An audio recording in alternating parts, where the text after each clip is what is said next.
Hi, I'm the Recruiting Maven and welcome back to my channel. Just want to say a quick thank you for those who like, share, and subscribe to my channel. I deeply appreciate your kind support. With that said, for those of you who are new to my channel, I do have an ever-growing playlist with career tips and advice, so make sure you check that out. For those of you who are looking to do more a one-on-one coaching, I do also resume writing. Please make sure you check out the information in the description box below. With that said, I wanted to dive into today's topic of conversation, that is about workplace romance. Now, I just wanted to be gentle in my approach about this because, oh my goodness, we can go step by step and what to do, what not to do, but I think I wanted to approach it from a more gentle perspective. And I'm not here to judge you in one way or the other. We're all human and none of us are perfect by any means. And I include myself in that mix. We spend about 40 hours a week, and some of us spend a lot more than that at work. And so I completely understand when people find another person that's attractive and they want to go out with them. I think that's perfectly normal. However, there are repercussions to that, to be sure. And, for a lot of people that do decide to move forward and date that other person, I want to just say right off the bat, you do not have that cloak of invisibility turned on. And if you think that nobody knows, even though maybe you haven't said anything to anyone, I will assure you that most people can guess, or majority of the people can guess. Even if it's one person that guesses, that person will go around and talking about it. So you have an issue on your hands. And so how you approach that situation is really important to your career, because I heard somebody the other day say, don't find your honey where you make your money. So I thought that was very cute and very appropriate for this discussion. It also puts other people in a very uncomfortable situation, and it's something to really be addressed. So let's continue. With that said, make sure you're not touching that person. I know it's hard to resist something new that's blooming between the both of you. Maybe you think you found your soulmate, and then the natural response would be to reach out to that person physically, or stand next to them, or maybe sit next to them at a meeting in the conference room, and now you're giggling and playing footsie or whatever and making everybody else uncomfortable. So please be professional and be compassionate to other people around you.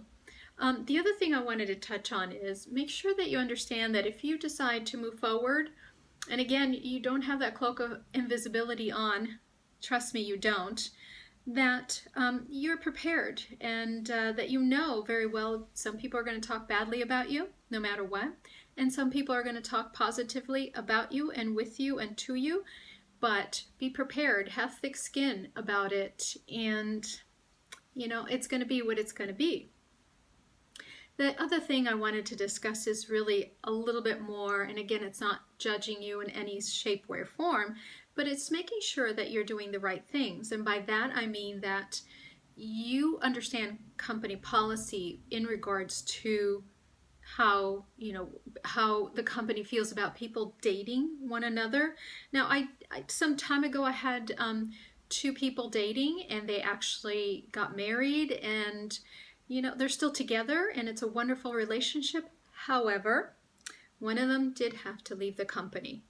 And so that's the peril that you have to face when you're dating someone in the workplace. You have to accept that end result no matter what happens. And so be prepared, talk to that person you're involved with, and, be intelligent about it, be professional about it. So, that goes without saying. The other thing is that I wanted to talk to you about making sure that you do talk to your boss, whoever your superior is. Make sure you have a heart-to-heart conversation, because you don't want your boss, hearing that in a meeting, maybe somebody saying a flip comment about your relationship, and then your boss is, pulling you into their office and having a difficult conversation with you. And then you get legal involved and things along those lines.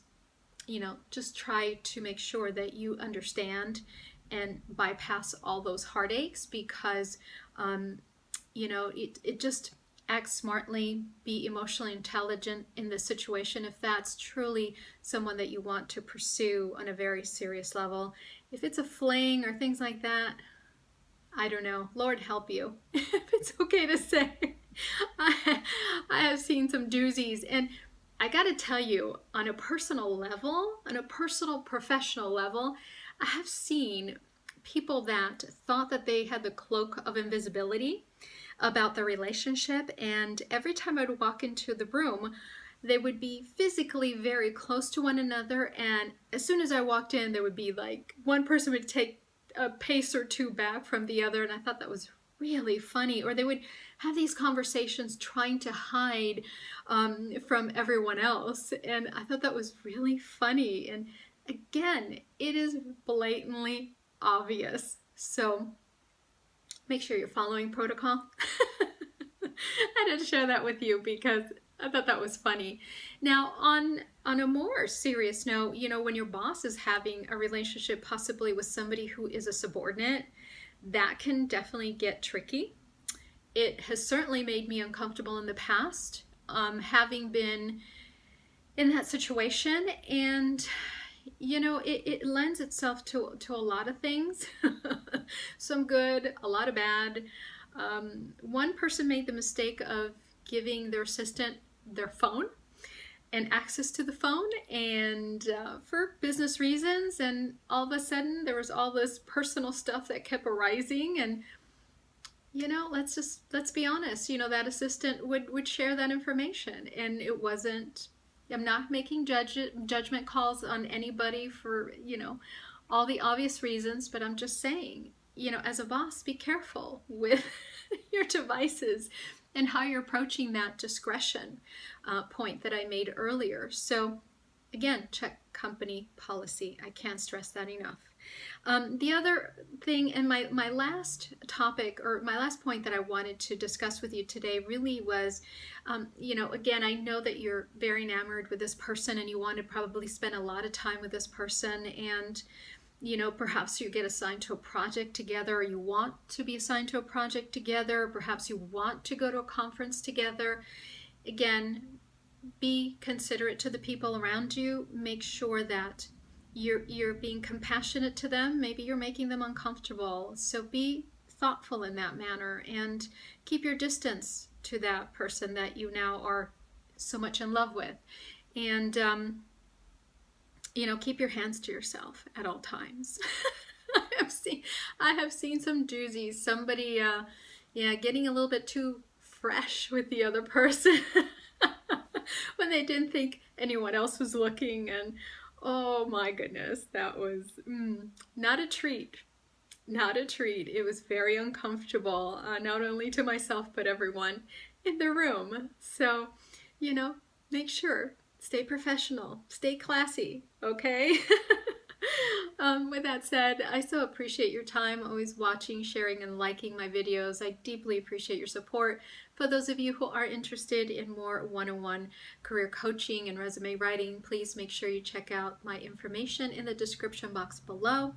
If I have a full growing list of additional career tips and advice, and I will make sure that I post that those links at the end of this video. With that said, hopefully you're having a lovely afternoon and a wonderful rest of your week.